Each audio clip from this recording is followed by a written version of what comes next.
Time for rolling. Welcome to Time for Rolling eSports, the weekly podcast that brings you Vainglory eSports. From predictions to recaps and analysis, we present to you the best in professional Vainglory. Now here's your hosts, Endless and Crude. It's time for rolling.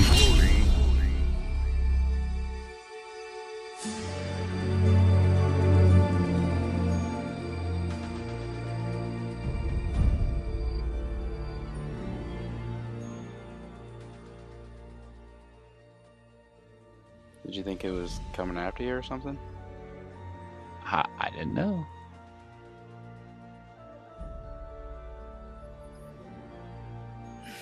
Well, I'm sorry you got attacked by a ghost.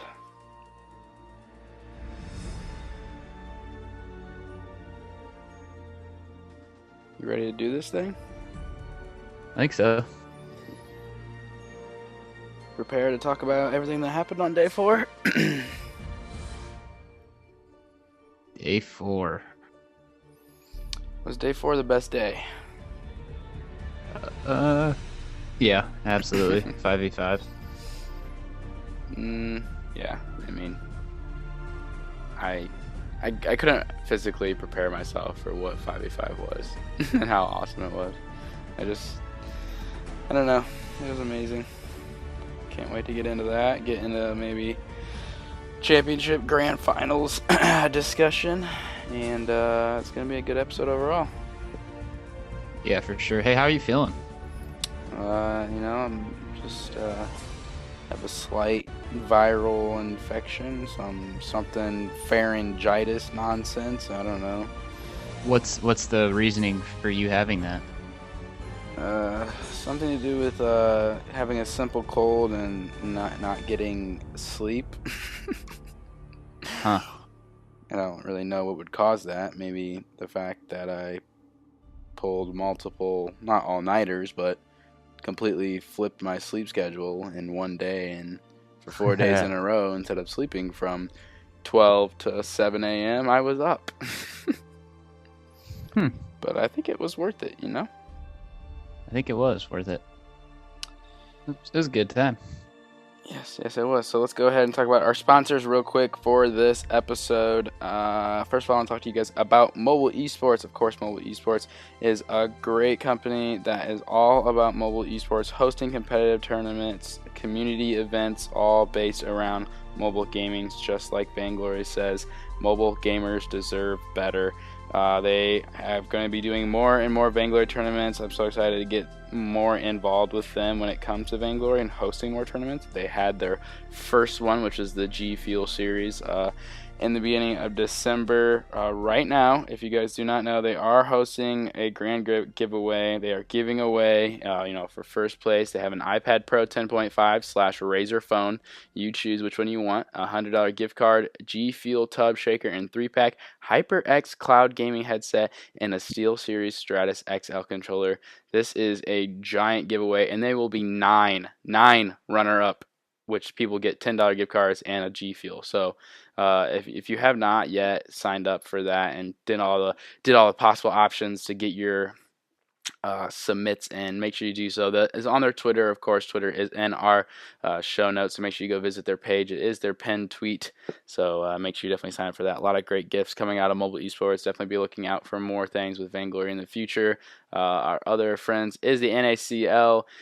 They have Season 5 coming up soon in the new year. It'll be interesting to see new year, let's see, February will be when 5v5 starts, so we'll start the new season. But if you think you have the team that has what it takes to maybe win the NACL, win some ice for you and your teammates, definitely sign up for that. The link is also in the show notes, and if not, definitely be looking out when we start streaming those matches. It's a lot of fun time watching maybe some up-and-coming players such as Vision Gaming, who were back-to-back champions and have won NACL for a while. So, I'm kind of glad they're in VG8. We'll get maybe a new team in to start dominating. But yeah, make sure you check out all things NACL. That is all we have for sponsors and friends for this episode, though. So let's go ahead and get into it.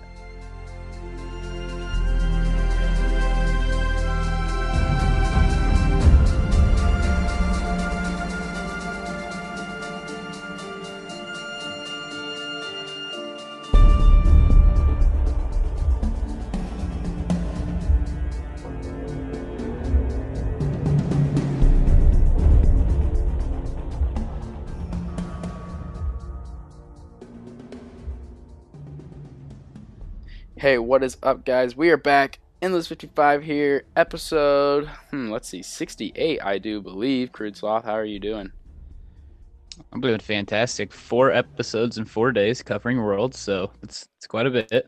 Yeah, Worlds has been a great time for us just to release an insane amount of content. We've just been grinding out as much as we can, giving every reaction and comment possible. So it's been a fun ride.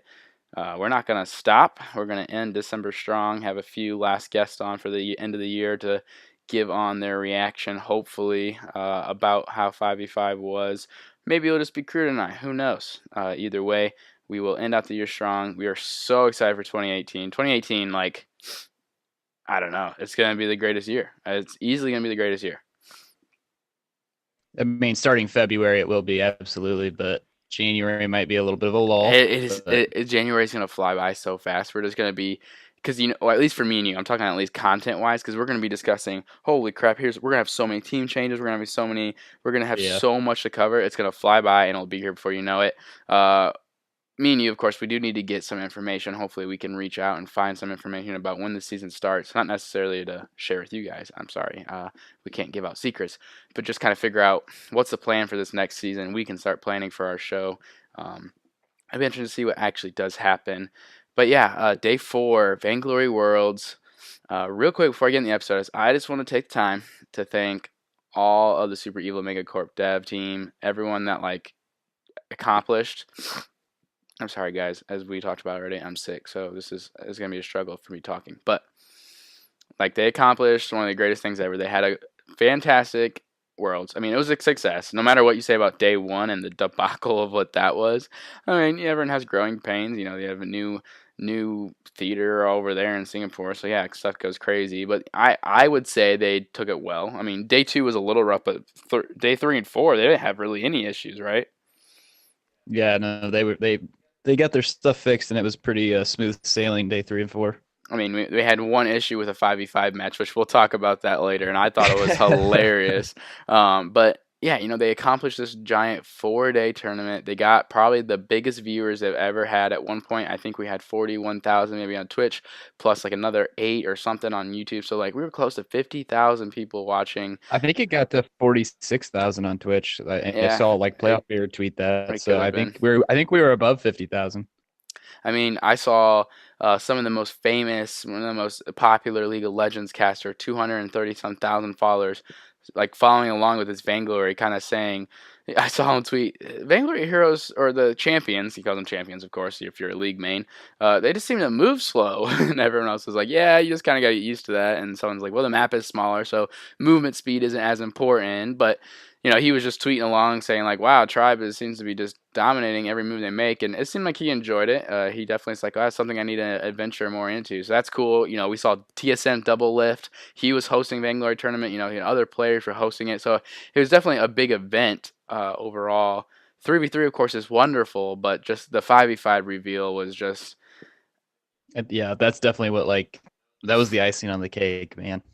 Yeah, it was just So we started out the night for the day 4 with the 3rd place match. That was Cloud9 versus Impunity. Both teams disappointed with their losses, but winning 3rd place is going to be a good, still bragging chunk rights. Yeah, a good chunk of change, bragging rights. I was expecting Cloud9 to win. Normally, in past history of Autumn and all that all the past seasons, when they do get down to 3rd place, Cloud9 does not try and win. But this is a little different. This is World's 3rd place. Yeah. So, good for them. They basically 3-0. We're not going to get into that too much. It was pretty, I wouldn't say easy, but Old School played Vox every game. I mean, he had one bad game. He was 0-6 at one point, but then ended up kind of doing well at the end. Just look at the win. So, he's just, I think they were just ready to, wrap it up, go on a little break here and get ready for the new year. Yeah, for sure. I mean, they got a lot of stuff to look forward to and figure out and stuff with 2018 and 5v5. So, congratulations to C9 though for getting 3rd place, and I guess finishing the year strong. Like you said, not as strong as what they wanted to, but 3rd place is nothing to hang their heads on. So yeah, I mean, I would still give them maybe the best team of 2017. I don't know. It's hard. Just because Tribe came out of challengers and they had all these struggles, and just for them to win, I think Tribe does make a good competition for best team of 2017. But Tribe didn't necessarily make it to summer, or they got knocked out and went to the challengers at one point, and they didn't perform well at the first challengers. Did they get second or live event? They get second the next one. So I mean, second and first, I guess, out of two of the three events is pretty good. But two first and a third, I don't know. It's hard to tell who wins that award for this year. It kind of sucks. A part of me wants to see 3v3 like competitively continue on, because like I want to see how Tribe does, like in the seasons. Like I don't know if anyone missed this, but if you didn't stick around, as soon as the match is over, Playoff Beer did announce they had one more announcement, and that was that 2018 competitive will be 5v5. It's not going to be 3v3. So I mean, that Tribe team that you saw, it's done. I mean, well, the three might still be there, but you're going to have other added players. So I mean, that kind of just ended the 3v3. We won't really see competitive 3v3 ever again, as far as we know. So a part of me is like, I wonder how next season would go if C9 stayed and Tribe stayed. I'm curious to see if Tribe would be as dominant as what they were with the live buff, quote unquote. So Yeah, Zio says they didn't perform very well during the online phases of the tournaments, which that's something that they have always known and something they struggle with. But yeah, I mean, their new 5v5 team that's going to come out, it's going to change all teams. Like some teams are going to be able to adjust and it's going to help them, and some teams it may hurt and they may struggle a little bit for a while until they figure out 5v5. It's all just going to depend on who adapts quicker. So that's going to be interesting, right. and we're going to have so many good conversations going forward about that.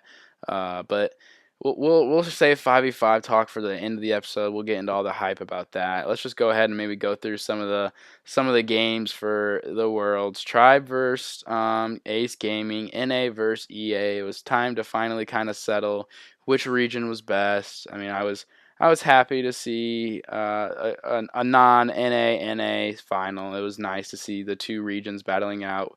That way we Yeah. can officially kind of be like, oh yeah, NA EA is better than NA because of this world. So I think a lot of people were correct. This was NA's tournament to lose. I think if Tribe doesn't win, I think Cloud9 does win. Let's say Cloud9 plays good and plays better and beats Tribe. I think Cloud9 moves on to win as well. So I definitely think it was NA's team to win, or NA's tournament to win.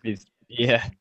I mean, it's my brain. The stuff that I think I'm saying, it probably is not even close. I'm just, maybe a little. I just woke up from like another 5-hour nap? Question mark. I don't think you call those naps. More of just like your body's shutting down, so you have to sleep in order to survive. Right. And you've just been grinding out on your new desktop because it's the only thing you think about. Finding out all this fun stuff. You're just jealous because you don't have your laptop or your new computer. So I kind of feel bad. Yeah, it's whatever. Hopefully that part is going to be arriving to California, and then they'll be shipping it back to me as quick as possible. But probably not. I probably won't get it until the new year. But anyways, I'll just borrow yours while you are at work or something. Yeah. Right. Do you want to go ahead and get into this first game of Tribe versus Ace?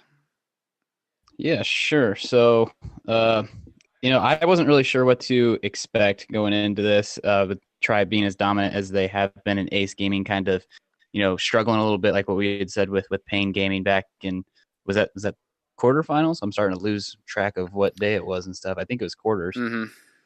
Yeah, but so I was interested to see, game one, we'll jump right in. We got Ace Gaming. They pick up a Rona, a Samuel, and a Lyra. And then Tribe, they pick up the Alpha, the Sky, and Max Green. Was he Arden? No. Churn Walker. No, Churn Walker. Yeah, sorry. Churn Walker. So interesting comp. I know, quick fun fact real quick. The first four games, whoever had the Churn Walker won. So Churn Walker's pretty OP right now. Which was interesting because, I mean, we saw Churn Walker throughout the tournament, but it wasn't like, it's like they were talking about the analyst desk. It's, it's the last series of Worlds, and the meta's changed. Like, the meta changed again, just from what the teams were trying to get and what they were focusing on. The Sky, the Adagio, very highly contested. The Lorelei was highly contested. Some teams specialized in that. But it was just, I don't know. It was just funny to see everything kind of change that quickly. But the main story is that DNZio is on Weapon Power Sky, and I really don't think he would ever lose if he got that hero every game throughout the tournament. I think Tribe would have went undefeated. They would have Yeah. never lost. It's just, do you remember the team fight where it was just like T Tigers died pretty much instantly. So did Max Green. Right before one of them died, I think maybe Yeah. the young Jew died. So it was like two healthy Creation and Tasa, Rona and Samuel. They're healthy against one DNCO, and he just kites around. Let me just, I'm gonna take out Tasa first. He's the weaker one. He's the one with more damage. Then I'll just kite around Creation, just get 20 breaking point sacks real quick, and just absolutely basically 1v3. It was just stupid. Yeah, it's like Creation didn't know what to do. Like he was like, okay, should I go in? Do I go out? Do I retreat? And then by the time he could figure out what was going on, almost it seemed like he was like dead, because Zio did have those 20 breaking stacks and he was just melting and ripping through their Yeah. defenses. This guy's movement speed plus the breaking point, you can just keep up with someone so fast. You can stick on top of them. And there was just many times that like Youngju would like find Zio and Zio would just start attacking him and keep following and following and following him. And then he'd have to like portal out of there or do something crazy just to keep himself alive because Dean Zio is doing so much damage. Yeah. But I mean, All right. T Tigers had a great game. Really, I think Turnwalker was really the big difference. Some of the trespasses were insane, and but obviously Zio on Weapon Power Sky becomes the main focus throughout the rest of his matchups. Yeah, this matchup, this first game wasn't as dominant as some of the other ones. It was a little bit closer, but Tribe do go ahead and win game one. And Zio, he did say if they won game one, they would win the entire thing, and he was for sure about that. That happened. Yeah. So game two then. Going into draft, I figured this guy would be banned away or picked up if Ace had the chance. They were on side B, Tribe was on side A. I think Zio switching over to the weapon power Adagio doesn't really matter much. I think he is just as strong on that. T Tigers on the Crystal Blackfeather did a really nice job poking. Those on points are pretty deadly. And then you have Tassa on the Lorelei, which, that's a pretty strong jungler coming out of him. I'm surprised at how well he actually does do on that. And then Creation on this Vox. I really did think that if Creation got the Vox, there's two Vox and I would say Vox and Kestrel, he does such a great job on, and it was a pretty close game. 11-9 Tribe does win, but it was 25 minutes, so it was pretty long. It was pretty definitely like we got to make sure whoever team fights last wins. But like you said, that Churnwalker from Tribe, it's got another victory.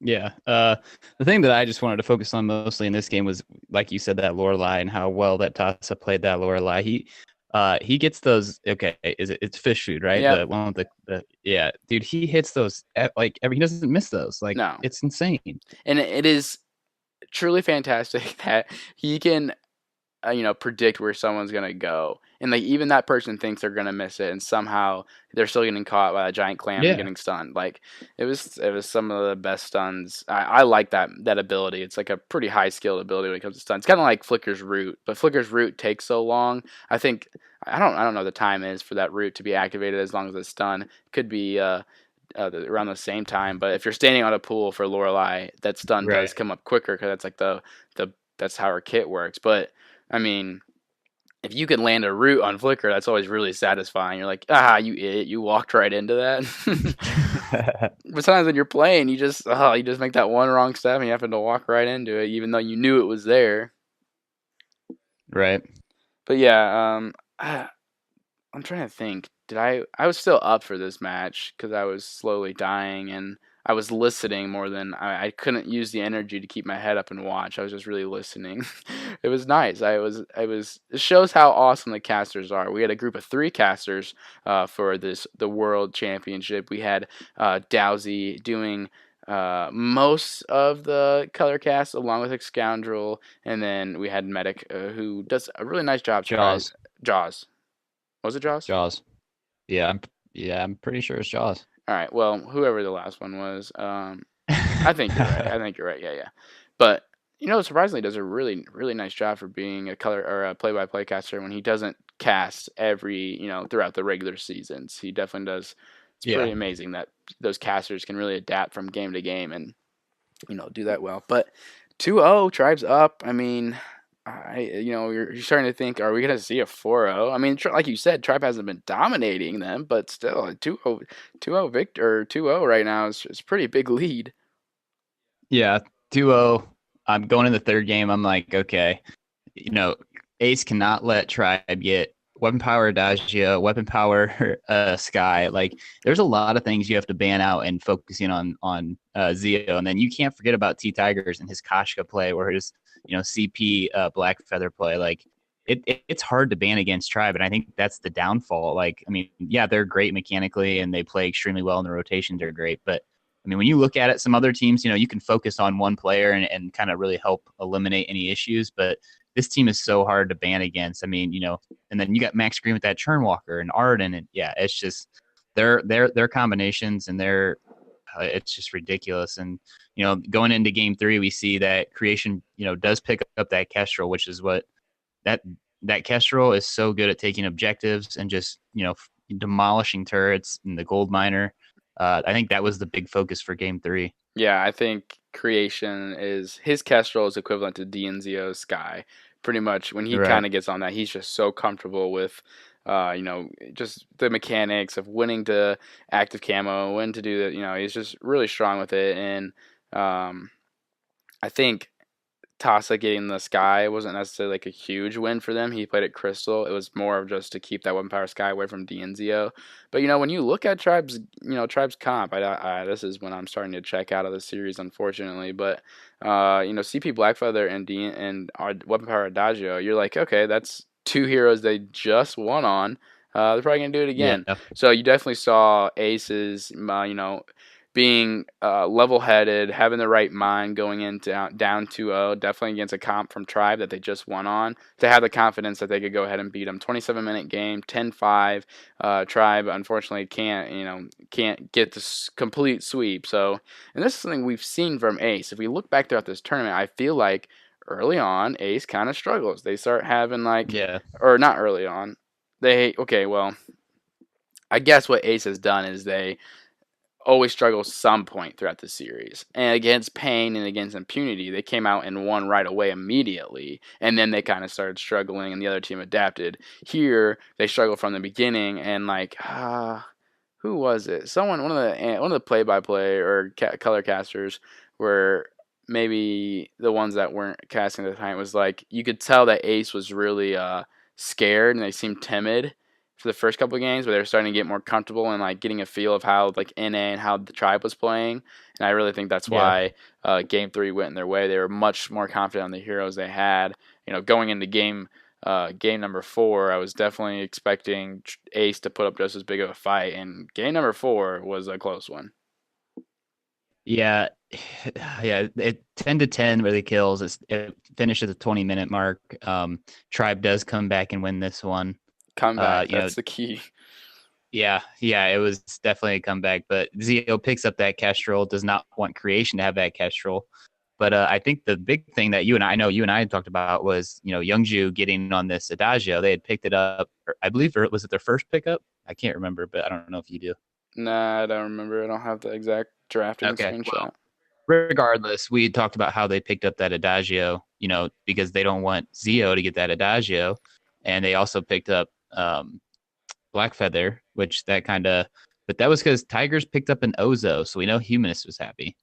Yeah, I think the Adagio pickup would have to be one of the first pickups, because Adagio isn't a bad captain, but he's definitely not a top-tier captain. There's so many other captains they would rather play, so they definitely flex Youngju into that. Maybe because Creation doesn't like Weapon Power Adagio, doesn't play him enough to be comfortable to do that, like we see Old School and Zio on. So I think that's where their major downfall was. Youngju just couldn't make the normal plays he does as a captain.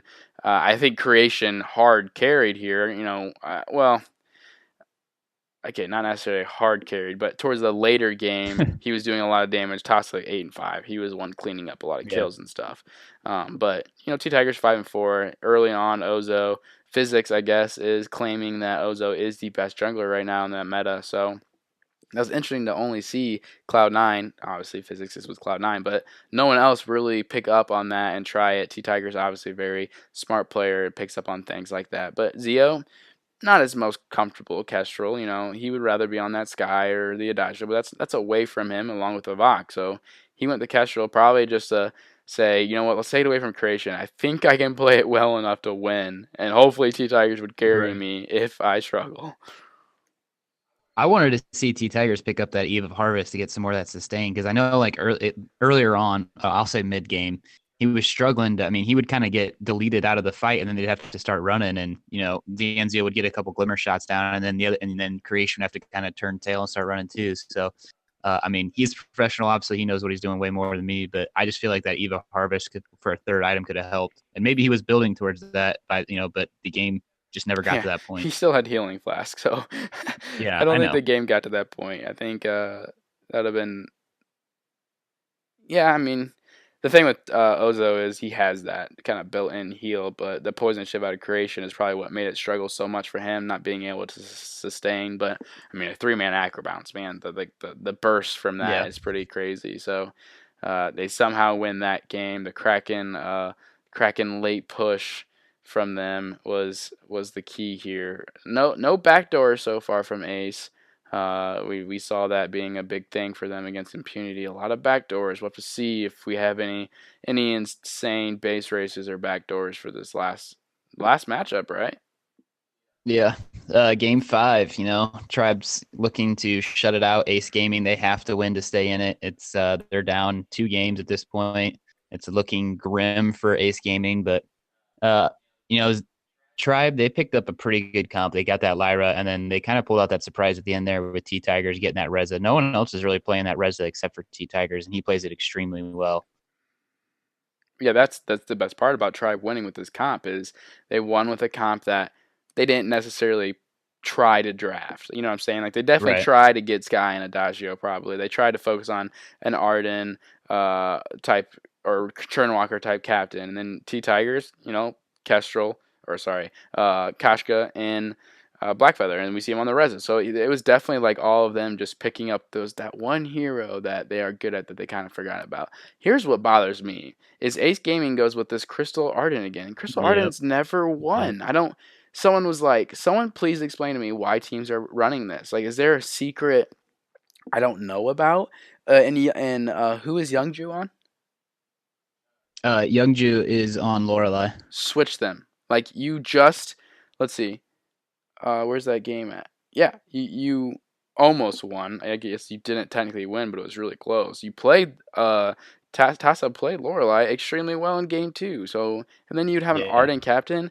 To me, it makes zero sense. Tassa doesn't do that much damage. Aftershock Clockwork, I get you're using Vanguards. You have a gauntlet up so many times, but I don't know. It Yeah, just doesn't make I don't sense. think there's enough utility. I just don't think there's enough utility coming out of that Arden. It's like when we had that meta where you had all those utility junglers. But if you're gonna do that, like just use the glaive like for the knockbacks and stuff. I don't know. Like Yeah, it's weird. even Tassa on a jungle Lorelei has enough utility and can do Yeah. damage, and then you would just put Youngju on the Arden and actually be a tanky Arden and be able to survive. Tassa goes 0-5. He's getting melted. He has double health. He's trying to just get as much health as possible to help scale with them. Yeah, I don't know. We I would like to know behind the we need scenes. to we need to have Sully on Sully and ask him what was going on. That would be Because a he was the coach. wild interview. I would love to interview Sully. He oh my god, when they lost and then Tribe came over to shake hands and stuff, he picked up Max Green, hugging him, and he's like, they just lost, but he's so happy still, and just he's such a positive human being. I feel like. Yeah, that's pretty awesome. We need that in the Vainglory community. So What? We're not toxic. What are you talking about? no, I'm not. I'm not saying we are, but it's nice to have that in the community. Yeah. So yeah, Tribe, DNZio. I don't know. This is what he's been working for. He's been to how many grand finals? He's been in this position. I saw that picture on Twitter. I don't know if you guys did. It was tweeted out saying here was Zio at the Santa Monica whatever place. He couldn't even go in to the place because they had an age limit for getting in. He was just so young, 13 years old, and he just looked like a little kid. And here he is on stage. He's still a little kid if you look at compared to. I guess I can't really say us, but I mean, we're still 8 some years older than him. So 15 years old now. He's just insane how far he's come, and he still has probably a long career ahead of him. Yeah, that's the exciting part is with this whole Vainglory is these kids, the younger kids, they're not gonna be like Flash X and retire. Nah, you don't know that. The age limit for esports, I feel like, is pretty younger when it comes to the cap of you get the next generation in, and these little kids are just like so insane at the game. Flash, I don't think Flash will retire. Did you see him play Did you 5v5? well, did you see his tweet? No, I haven't. He put up a poll at like saying, "Should I retire?" or like something about I can't remember it now, but it was something about like 5v5, and he's like, "Yeah, playing that might keep me out or keep me from retiring." And everyone was like, yes, do it. Let me see. I'm gonna look it up right now. I mean, He's like, "I had so much fun doing it." it was a fun game. I think they had fun watching it. Huh? What do you say? One can't put into words just how good 5v5 is. Seeing it on stream will be absolutely beautiful, but sadly won't even begin to do it justice. Huh. I don't know. I don't see that. I know he had it. I'll have to look anyway. Interesting. But yeah, I don't. It's like that's going to be just an insane time for us. We're going to see roster pickups, changes, and watching Flash play and NA play. They were the first matchup, right? No. Rocks and Renegades were. Renegades. Well, we can actually talk about the PBE matchup first. We would like to. That was actually kind of entertaining. It was like a bunch of 1v1 scattered across the map. People were dying. We had like 20 kills within the first like first 10 minutes or something, and it was hilarious. I mean, it wasn't like they were playing badly. It was just like they had really no macro play or like really plans. They were just like, let's just keep fighting until one of us eventually wins. Yeah, there was no strategy. It was your typical first person shooter. How many kills can you get by the end of the game type thing? And Eco was that Celeste just throwing out solar storms. Yeah, thank you. Solar storms all over the map. Like some of those steals and stuff and snipes that can happen now on this map with like the dragons and just all sorts of it's gonna be crazy. You're just gonna see solar storms coming in, one shot, one kills. I'm so excited. Yeah, so 5-5 was fantastic, guys. Like, there's so much about the map that is just gonna be super important. One thing they didn't really show too much was the jungle shops, just because it's kind of hard to show in probably that spectator client. I didn't really completely notice when someone was shopping. The river is gonna be a huge part. The river flows right to the right and to the left in both mid lanes. So like you can go right and left, and you can run with the river. When you run in the river, you get a speed it's like you're using boots. Yeah, you're using boots throughout it. So that's huge. You can put a slow hero like Saw in the mid lane and just rotate him down, and you just got boots all the way to bottom lane.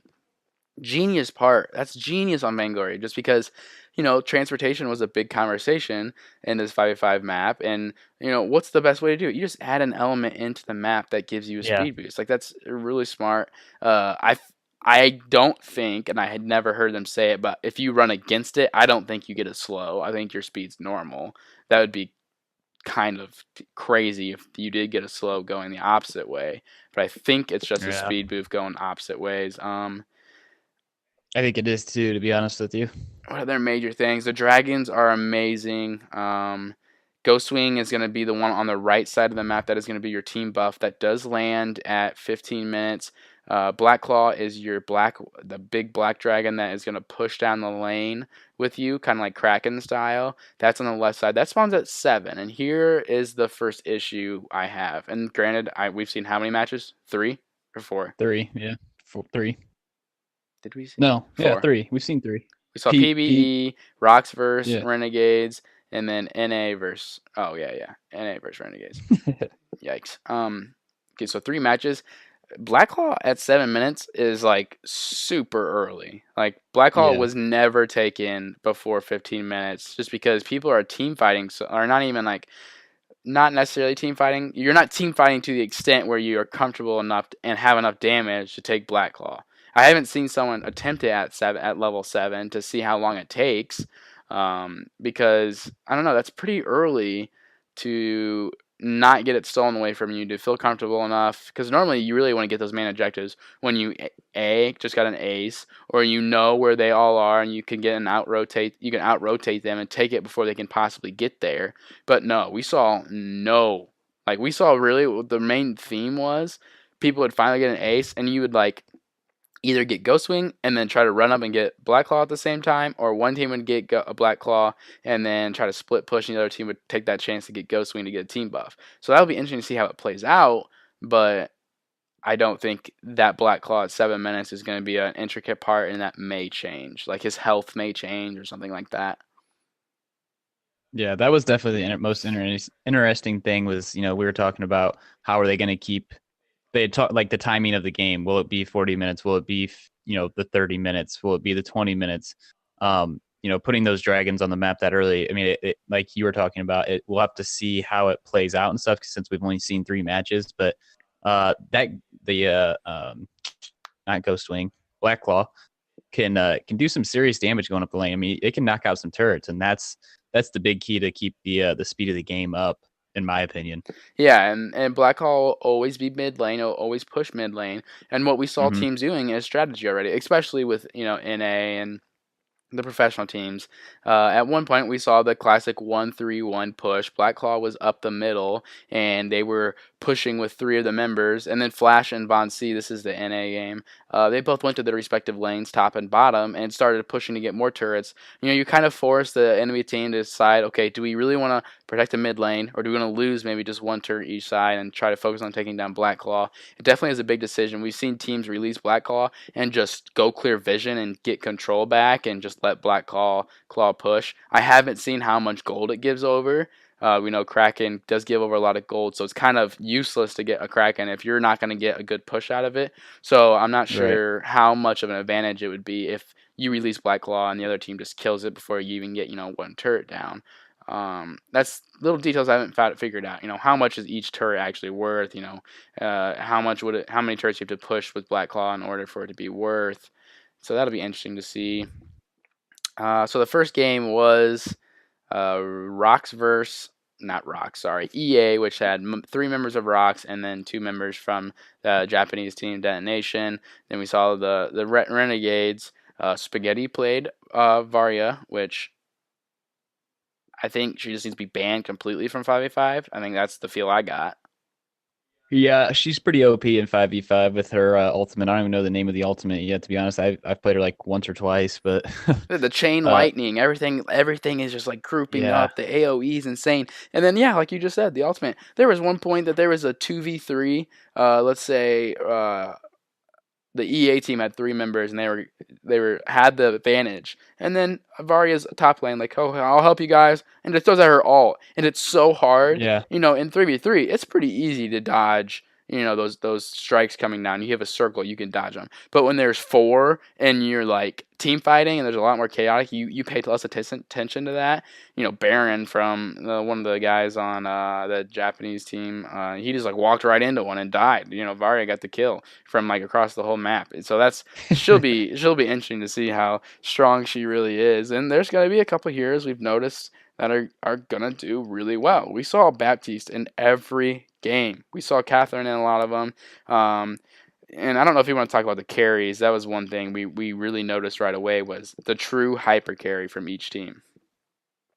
Yeah, well, real quick, I want to touch on this though. Like, I don't know if SEMC like told the players that there are certain heroes that they can't play because obviously it still is in alpha testing. Like, because I wanted to see like Scarf or something, but they were kind of doing duo, like 2 Baptistes.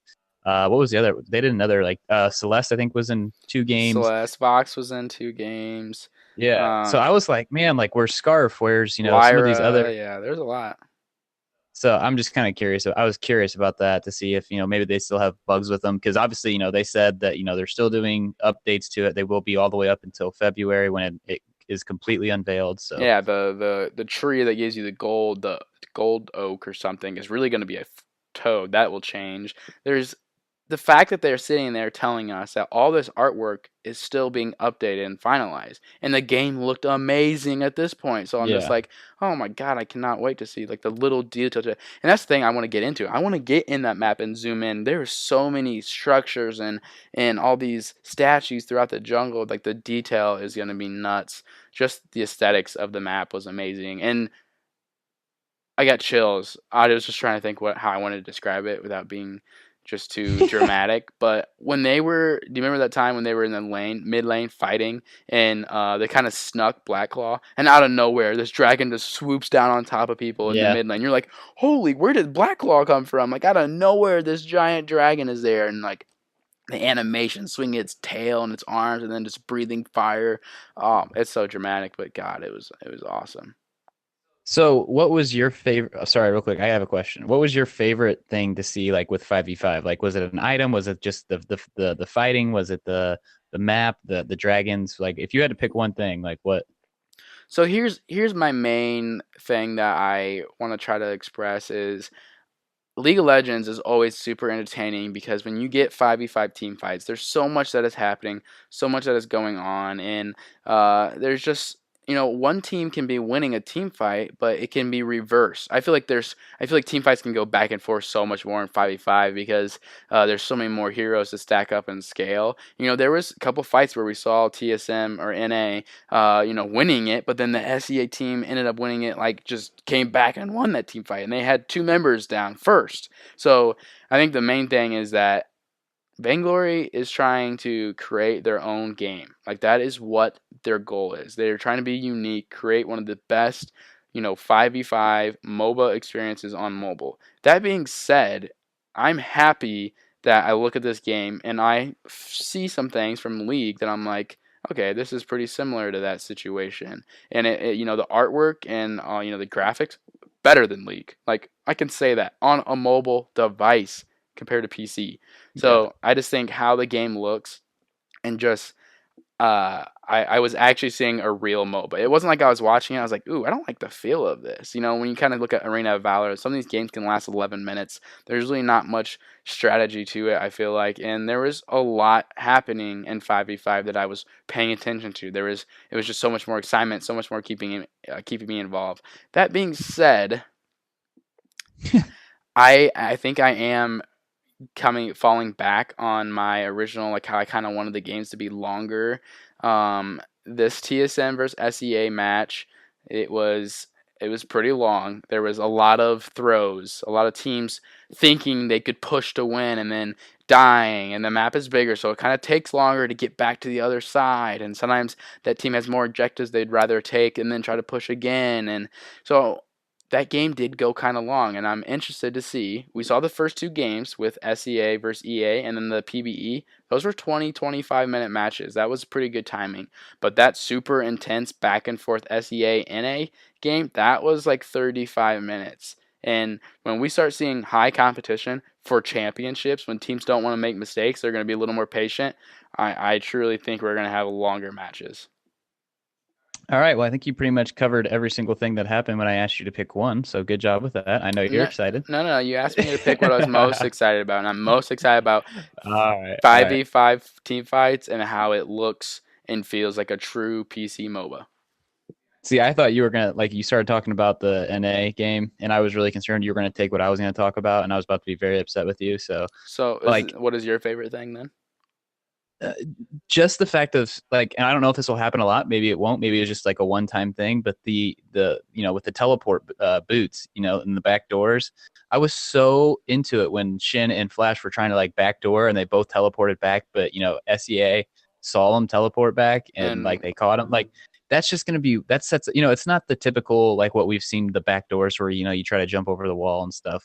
Yeah, those are exciting and I still love those, but it's it's a different way to do it. And I can't wait to see it. I'm pretty excited for that. That had me really hyped. No, that's true MOBA right there. That's you have a whole minion wave pushing top lane, and the enemy team is actually in your bottom, maybe not even looking at the top of their mini map to see that. You take two members and you teleport on top of those minions and you run in.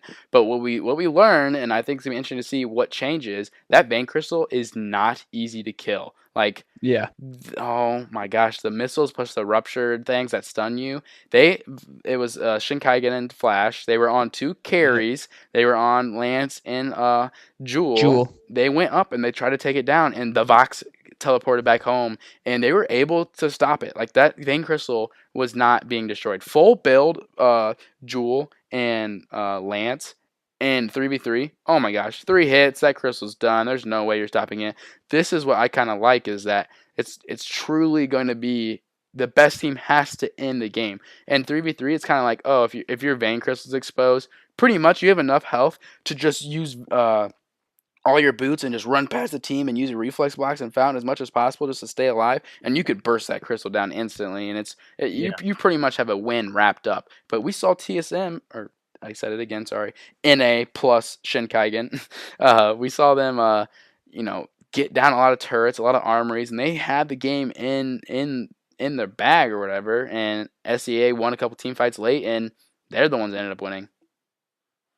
Yeah, it was back and forth for sure. It was an exciting matchup. I loved it. I cannot wait. I hope I get a golden ticket. It was kind of depressing watching Yeah. watching 5v5 and then trying to go and watch grand finals. Not that grand finals wasn't hype, because the order was 3v3, 5v5, grand finals.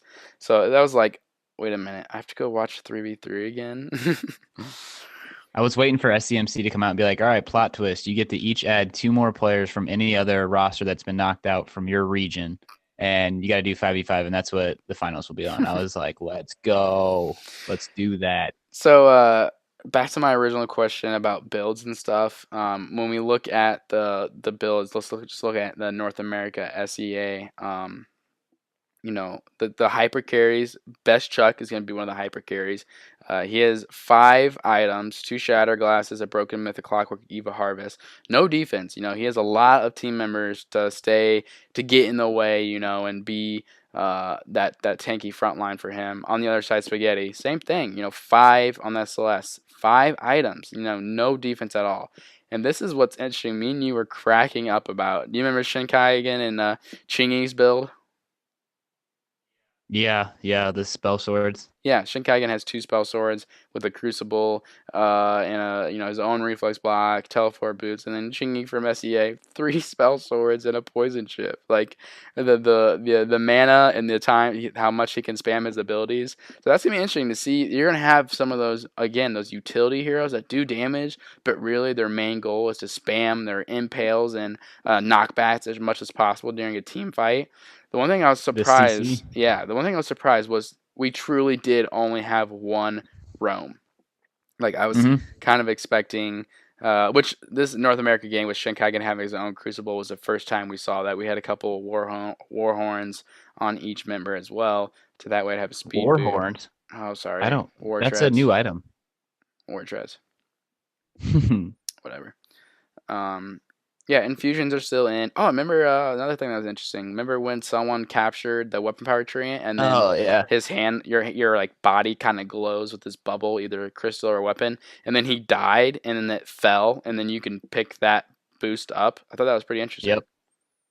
Yep. Because one of the players, that happened, and I don't think that they knew that because they just walked right past it and didn't pick it up. Yeah, and then later I saw Spaghetti get a kill, and then he as a crystal power carry, and then he walked over and got a weapon power boost. And so that'd be interesting. You get a carry down that has a boost, you send your weapon power carry over there to pick it up. Yeah. But yeah, those team comps are going to be interesting overall. Again, like I said, if you look at Southeast Asia's comp, they have Uni. Okay, so there's a silence. You have Catherine, there's a silence. You have Baptiste with an echo. That's double fearsome shade. Like, team fights, I just feel so bad for casters. Like, what do you do? There's so much that happened. 2 silences, fearsome shades, all this kind of stuff. And human is just, oh my god, what? He's not gonna be able to get the words out of his mouth fast enough. Oh god, he does though. He's amazing. I don't get it. And that's the thing. He says. He just screams, and he's not necessarily screaming what's happening, but it's just so hype when he screams. You're just like, yes, I feel this energy. But yeah, the amount of farm you're going to be able to get is so much more. Let's see, net worth gold, 96,000 for NA, 95 for SEA. We I mean, got we gotta remember though you're adding on 2 other players for those finals. Oh yeah, I mean, and that was the other thing. Flash X early games throughout the most of the mid game, he really stayed in top lane. He didn't really ever rotate down Yeah. to help, and he had 219 farm. He was definitely had a lot of damage. So I think that's something that'll be interesting to see what kind of hero you don't really worry about rotating the team fight early on. You just let them keep getting more and more farm.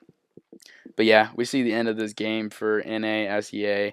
There's like a total of 2 turrets left out of the let's see, what are they, 1 2 3 1 2 3, yeah, like freaking 19 18 of them or something. There's only like 2 left. There is so much objective play. It's gonna be awesome. Yeah, I can't wait. Ugh. I don't even know what to say about it. I'm just so excited for it. I want to play it right now. Yeah, for sure. Getting a golden ticket is gonna be insane. You're gonna see people tweeting like, "I got a golden ticket," and I'm gonna be like, "Okay, unfollow." I'm not. I don't want to see that. So it's gonna be interesting to see what changes though. Like the Black Claws. Does he need to be a little weaker so he does get released at 7 minutes? And this, Ghost Wing, his buff seems pretty powerful. Like it seems like when you have his buff, you are pretty hard to take down. So that'll be interesting to see if once the pros start playing more and more, they start. I'm sure this is what it looked like at the layer. Everyone that's been working so hard on 5v5 probably were all sitting down with paper and pencil writing everything they noticed that was like, because Yeah. they've had PBE testers of course, but we saw that match and how different it is compared to when you throw 2 pro teams out there that have strategy and a very very high skill level, and they were probably like, ooh, that probably won't fly, we may have to change that. And that's what's going to be happening throughout the new year. I'm sure these teams, the professional teams, are gonna be getting their own servers and start playing and practicing, because if you truly are starting the season off on 5v5 for the new year, these teams can't just magically start the season without truly practicing. I mean, unless everyone does it, it's fair's fair Fair then, right? server, It's yeah, just, no, yeah, that is I true. mean, it would suck for the viewers and stuff, I think, because it would be mass chaos the first You're season, gonna maybe 2 have, yep, seasons. I think we still are. We're gonna have those 1 or 2 teams that completely dominate, and then you have these other teams that are trying to figure out their roster, trying to figure out how 5v5 works. I could be wrong. Yeah. Oh man, I just could not believe how awesome it looked and how fantastic they did. SEMC wins. Again. That was the tangent I wanted to go on. I already talked to you about it, but you know what? To all you players, I know probably none of my vainglorious listeners are these people, but there's a few people out there that constantly love to like trash SCMC and always talk so much smack about them and always be like, "Oh, why would you do this? It's the stupidest marketing idea ever. Why would you make this decision?" And then they just trash SCMC all the time. And then, oh Yeah. my gosh, they see 5v5. Wow, it looks so good. I'm so excited for the future. I'm just like, no, get out of here. You do not belong in this community. When you sit there and trash them over and over, and then you see how hard they worked and they actually are, and the reason why there have been struggles throughout this year is because the amount of work they've been putting on 5v5. I just feel bad for SMC. It's never a win-win situation, I feel like, for them, just because no matter what they do, oh, we want 5v5, let's give it to them. Oh, but we focus on 5v5 so much, other things kind of suffer, and everyone's still mad about it. So Yeah. I mean, it's okay to criticize a little bit and throw out your ideas, but the way some people go about it is just like ridiculous. And I'm like, dude, you need to back off. oh, Like, especially when they're just now coming back and they're like, wow, they did such a good job. I'm like, yeah, you think they've just been screwing around this past year? Like, this has been their main goal. SEMC, I hope to God they're so the giant, the biggest party, and they all just like celebrate that and laugh at yeah. everyone. And like, if one of their trolls that they know are their troll tweets and like, wow, Vainglory looks so good, you just like, you just comment, Vainglory comments back and be like, "Do you remember that one time you said that?" Now look at you. No, they'll just be like, thanks. Yeah, Just settle. they'll, Thanks. they'll be smiling behind the scenes. They're like, "Yep, all of our haters, they see this 5v5," and Yeah. I just wasn't expecting it. Like, I just truly wasn't expecting it to look that good because, I mean, I just will never understand how Arena, Valor, and all these other fake ones, copycats, as Playoff Beard said, will survive when there's such a high competitive game that looks as good as Vainglory. Yeah, the graphics are amazing. I mean, I know the answer. The answer is there's so many more casual video game players out there in the world that they would rather pick up a freaking Arena of Valor where they can just not have to worry about learning anything and just completely dominate and win in 10 minutes and move on with their life. There's no frustration. There's really no, I mean, I'm sure there is some competitive skill, but for the most part, it doesn't touch Vainglory's competitive skill. Like, there's a reason why right. I hate playing Vainglory, because I'm so competitive. I don't have time to be good. I'm just like, I can never be good at this game because I can't put in the time to do it. No, we put all of our time into this. Maybe we should stop this and try our competitive hand. What do you think? No. Okay. Yeah, I don't think we would do very well, to be honest. Nah, probably Not on the same team, that's for sure. not. That's why I am excited, because there are people out there that are good at this game and can be competitive. So we get the pleasure of doing our podcast and talking about them. So thank you to Yep. those people for keeping our podcast going. And I think 2018 is going to be a great year. We're going to have so much stuff to talk about, so much exciting matches and everything. We'll see how things change with the podcast, just because who knows how the tournaments will last and how they're going to run it with the 5v5 format. Yeah, we're just 2018. We're looking to grow and just be able to provide great content. So I'm super excited for 2018. I not only that, not only us growing, obviously we want to extend to as much people that are interested in the competitive side in esports, specifically Vainglory, not just casual, but to Right. see Vainglory and SEMC grow. They are still so small of a company. Once we start getting some of these, I'm hoping we see some big name people, not only people but companies, be like, holy smokes, this is like the real deal. Yeah, looking at you, Team Liquid. Oh my god. Oh, we could go on forever. I think if SEMC doesn't casually slide into every professional team's DMs and just link one video and say, "Hey, look at this." like Just take a peek. like if you have time, maybe look at the new game we just made that's about to take over the world. It's all right. Nothing special, but just go ahead and take a gander. Let me know what you think. Yeah. What I am truly interested in, though, they do claim that no matter if you are playing Vainglory right now on any device, whatever device that is, if you can play 3v3, you can play 5v5. And that surprises me. It'll be interesting to see if we see any difference on our ends about 5v5 compared to 3v3 and how our devices work. I already Right. need an upgrade for my device now. I mean, not truly, but like I feel like I'm gonna be getting to the point where I'm like, I wonder if I had a better device, would this run better? Like 120, like getting a Razer phone or something crazy like that. Like the new iPhone X can run it, and they're working on making it better. So like once they do that, this game is gonna be like running PC level graphics, and I think it already does. So that's what's It's crazy. crazy. Shout out to the Evil Engine, and I don't even know how people create those things. It's insane. Vainglory started in someone's kitchen. Evil Engine is the real MVP. Oh yeah, the thing that this game started in someone's kitchen, where they would throw pizza parties with their spouses and stuff as they were creating a game, is pretty wild to see where they are now. It's come a long way. I think we got a long way to go. I think we do too, which is exciting. Did we talk about everything we were supposed to? I think so. Tribe won. I don't know. To be honest, I've gotten 4 hours of sleep. You've slept a lot more today, so I'm starting to go all starry-eyed. Tribe won. Cloud9 got third. You see Ace getting second, Impunity fourth. So that's your top 4 there. What else happened? The EA lost to SEA. NA played SEA, and SEA won. So SEA is greater than NA right now for 5v5. NA is greater. Renegades is good. Renegades is good. Like, not seeing them in 3v3 was like rough, because they're scoring like 50-some points during regular seasons, and that's insane. So I can't wait to see not only 5v5 for EU and NA that we get to watch. I can't wait to see some of these all-star rosters forming in SEA and EA. And I think the players from those regions are going to start coming out of the woodworks. Like, we're going to start hearing new names. We're like, who is this new legend that's about to be amazing? Did you die on me? No, I'm here. Okay, you just didn't respond to what I said. I didn't really know how to respond. All right, cool.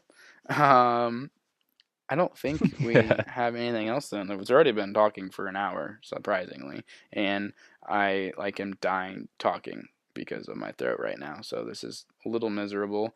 Um, what is today? Today's Sunday. Well, I'll probably just release this tonight just because. You may not see us Tuesday. We may take a little break. 4 episodes in 4 days. I mean, we love you guys. We really do. But we may take a slight break. Maybe figure out who we want to come on and talk about Worlds for the end of the week. And then we'll replan the rest of the year and figure out when the holidays hit, when it will be rough for us to get an episode out. But other than that, you'll be hearing from us soon. Always, obviously, keep up with us on Twitter at TFR_esports. We will always be interacting there. I Got our Instagram page now, but I mean, we won't be doing a whole lot unless we have matches on that, really, right? No, I was planning on posting a picture of you each day. That's not going to happen. When are we going to start vlogging? Crude's eating cereal. Crude's playing WoW because he's lame. Crude's... When are we going to start vlogging?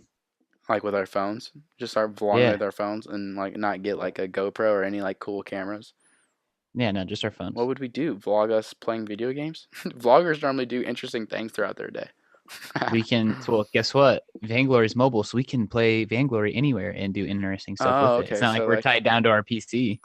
Ooh, are you on the marketing team for Vainglory? Because that sounds like you're trying to pitch the game to me.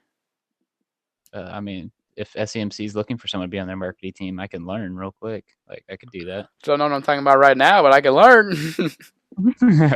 No, SEMC, that video, the official launch of 5v5 video with Playoff Beard talking, don't settle for lesser evil, don't, mobile gamers deserve better, puts all the copycats to shame. Oh my gosh, the lines, the sayings, it was all just perfect. I was loving every minute of it. I was like, yes, let's go. That was pretty fantastic. Oh man, the people that have fell out of Vainglory and have gone away, I am so excited to see him come back. But the people that didn't believe in Vainglory as a real mobile, a real competitive type esports things, I mean, I could be wrong. Obviously, I'm so gun-ho and for it and have so much faith just because I love it and it's my biggest passion. But I just can't wait until they come crawling back. And I'm talking about a few organizations that come crawling back to try to get a spot. So let's look at Immortals, for example.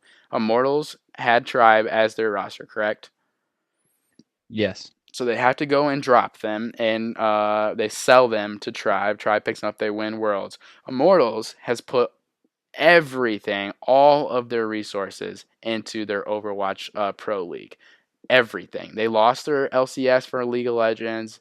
Not necessarily their decision. That was super disappointing, I know, for that organization. Immortals has a fantastic CEO. He's a young guy, really smart. Anyways, but they step away from Vainglory maybe to put focus more into a game that they think is gonna, provide more for them. Don't get me wrong, Overwatch League is the biggest thing right now. You have professional sporting teams getting involved in this, along with League of Legends. So I can't wait till that happens for Vainglory, and we see these big orgs saying, you know what, this is going to be the next, major title. We need to get involved, and I think the players need to grow. We need to grow players here because we don't have enough players to go around. You're right. Yeah, that's for sure. Which I think we'll have some. We'll definitely have. We'll be getting more, especially with the 5v5 expansion. So. Oh yeah, we'll be getting more and more players. As Fuji said, we're gonna have more new players in 2018 than they have returning, and that's pretty exciting to think about. Hopefully, I love casual, but hopefully we start seeing more competitive players become, these unknown people that end up being really, really talented once they get that good support behind them. So I'm excited. I will keep talking about how excited I am for the next 2 hours. So it's we tried to wrap this up 10 minutes ago, and he just keeps going on these tangents. So. Dude, there's so much to talk about. Okay. All right, let's talk about one more thing. I'm just kidding. Yeah. I wonder, when do you think announcements will start coming out for new rosters? I mean, how much longer until we start seeing? Since 5v5 is out, I'm sure teams are just going to be so excited to tell everyone what their plans are. I'd say probably after the first of the year. I bet Really? everyone's gonna come. Oh yeah, because guess everyone's gonna so. come back. Everyone's gonna come back. I mean, it's gonna take a day or two for people to get back. They're gonna relax this next week here. Then you got Christmas next week, and then you have a couple days, and then you have New Year's. So I mean, that's 2-3 weeks. Like maybe if the holidays weren't here, then that'd be a different story. But with the holidays in, I think it'll be 2 or 3 weeks. Probably after the first of the New Year, it'll be before people start saying stuff. Yeah, I mean, it'll be interesting to see who leaves teams. Like, I hope we don't see too much of that. Like, I really don't want. I'm not saying it's going to happen. I really don't think it will. But I don't want to see TSM or Cloud9 or any of those really good rosters split up in order to go form this OP insane roster. I mean, I get teams are going to do what they got to do, but I really just hope we get kind of the same rosters. Just add a few players from some of these other smaller teams that are actually good that just need some better support. And that's what I'm excited for. I really just don't hope we have this one roster that's just like, oh my God, they're just going to dominate everyone. It's going to be boring for the first season. Yeah. But yeah, I bet there's going to be a lot of talk behind the scenes with all these teams leading up till the new year, trying to settle everything, figure everything out. So yeah, that'll be interesting to see. I'm excited. Can't wait. I hope all you Vainglorious listeners are excited as well. I know Crude and I can't wait to start doing some new stuff for Vainglory and on the rise. I gotta remember now. There's no more on the fold. We're on the rise. Sovereign's rise. Basically, they called it the rise because you know what, Vainglory is Yeah. on its way to the top. I like that. Yeah. All right, Endless. All right, Crude. We're gonna go. It's been real. Been fun. Hadn't been real fun, but I just want to do a quick humble brag. I'm back from Endless. What? We're wrapping this up. I know, this is my ending statement. Okay. I'm back from school and I don't work tomorrow, so I get to sleep in. Crude, what are you doing tomorrow? I get to go to work. Yep. Make sure you don't wake me up when you leave at 6:30 in the morning. I'll definitely be thinking about you though when I roll out of bed around 11 after I catch up on some sleep. I'm ending this call right now. All right, deuces. Thanks for tuning in to Time for Rolling. If you liked what you heard, please leave a review on iTunes or Google Play Music and subscribe for weekly episodes. Follow us on Twitter at Time for Rolling and at TFR_esports. Until next week for another edition of Time for rolling.